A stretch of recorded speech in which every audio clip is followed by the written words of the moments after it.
everyone, we're back at iFX Expo Asia in Bangkok. I'm joined now by Alex MacKinnon, who is CEO of Finalto Asia. Alex, welcome. Thanks for taking the time to speak with Thanks for coming over. My pleasure. Let's get right into it. Finalto became a truly global liquidity provider with the addition of the NY4 Equinix data center, and you announced the upcoming connectivity expansion to SG3 midway through 2023. When will it be announced, and what will that mean for retail brokers in Asia and across the globe? Well, opportune time. It was announced last Friday actually. Yep. So we're now live and releasing pricing and price discovery and execution in SG3. So that makes us a very unique global broker. Sure. So yeah, we're very excited about that, and we're looking for further collaboration with retail brokers in Asia that are looking to reduce their clients' latency of execution by executing locally and not in LD4 and NY4. And is this something that came about in terms of demand from your customers, your existing customers in the region, or? I think it came from Finalto's vision of how do we lead the business. So it's all about global participation. We received our MAS license in 2019. COVID hit, and we really saw what business continuity meant. So from that stoked another look. We need Asian liquidity. What happens if London went down or New York went down? Where are we placed in Asia? And it was just a real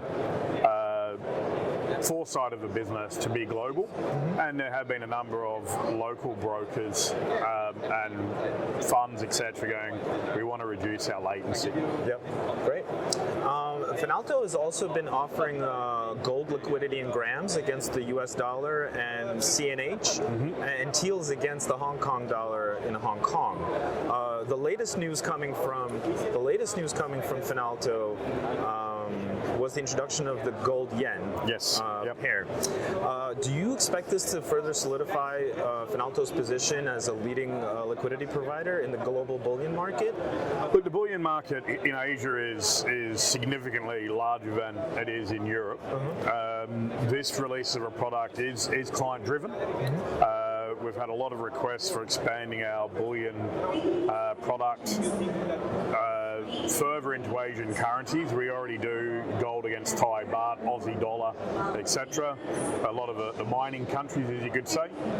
So it's just an evolution of offering it further, and we're now seeing gold as becoming more of an asset. And highly traded in the business. Well, I would think that the current sort of market themes or themes that have come about in the retail space and such over the last 6 months, the interest rates and everything like that, inflation, probably also had to do with rising demand for gold, right? I mean, absolutely, and to be able to short the yen against another asset class, it's yes. So Finalto's been full of announcements recently. So in January, Finalto expanded its NDFs offering, which you guys have brochures here at the show for. You added the Taiwan's dollar.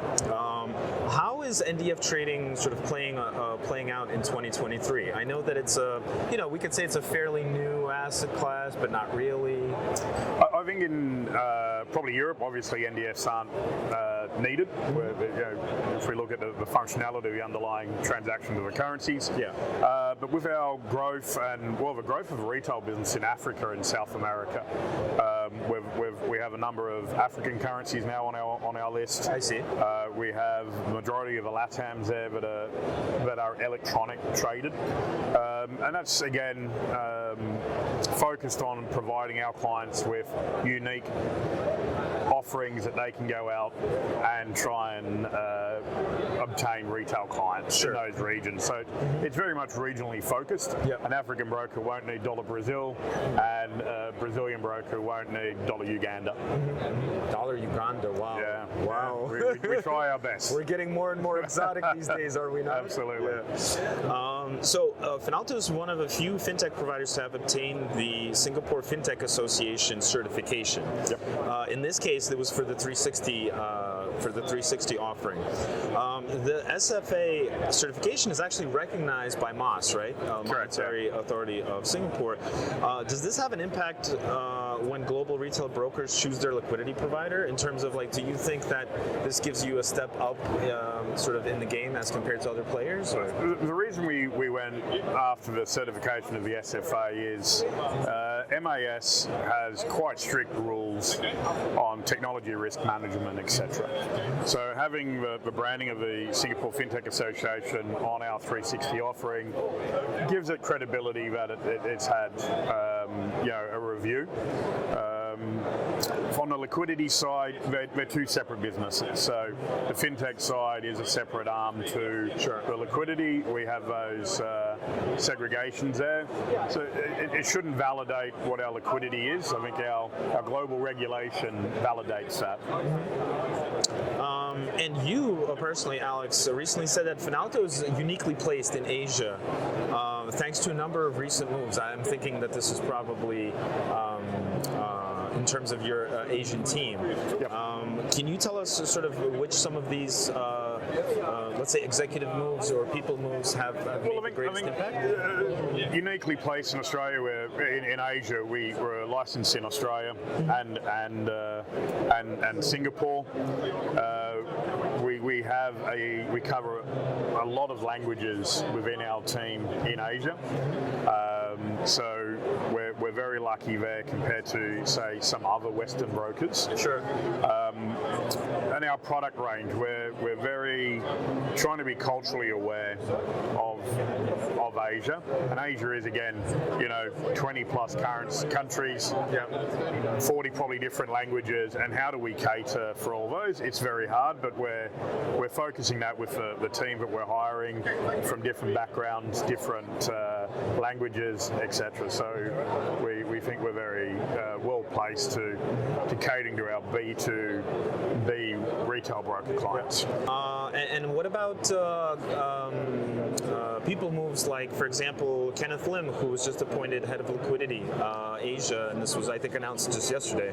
Yeah, that's correct. So Kenneth has joined us, been in the business 10 plus years in Singapore, in Singapore, very well known in the local business with the banks and clients. So very excited to have him join us, and that's just the evolution of the business growing. A good part of the business of the group comes from Asia. Asian business that we see is different to, say, the European retail brokers. We probably see larger tickets here, so the liquidity config is very different. And there are different players down here, based out of Singapore and TY3. So it's really embracing the global footprint and having a liquidity manager here to really take us to the next level. Great. Alex, my last question, I know that you're not necessarily in charge of sort of the product side or the platform side, but I guess maybe in complement to the liquidity solutions and the things that we've talked about today that your customers in Asia normally have demand for, what are some of the platform solutions that they also buy in complement with the other services? Our technology is 100% driven and built within our business. So we're very flexible and agile to deliver. Back many years too. Yeah, it goes. Yes, absolutely.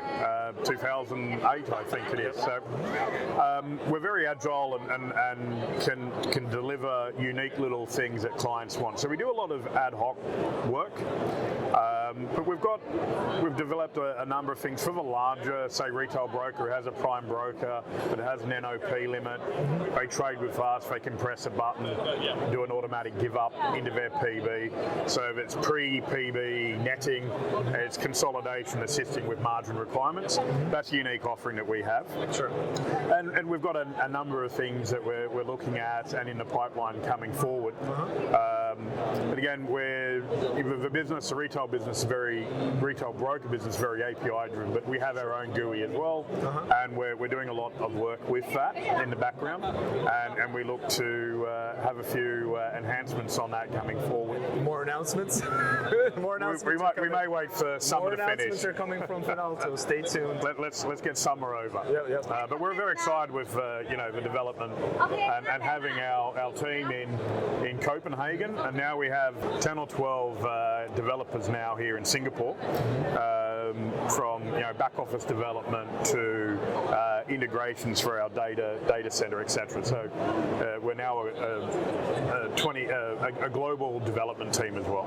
Great, awesome. Well, Alex, thanks for taking the time to join us. I know it's early; it's day one, but hopefully it'll be an exciting conference for all of us. It's been very good so far. Good luck the rest of the way in Asia and beyond. Thanks very much. Thanks, Alex. Cheers, mate. Thanks for joining us.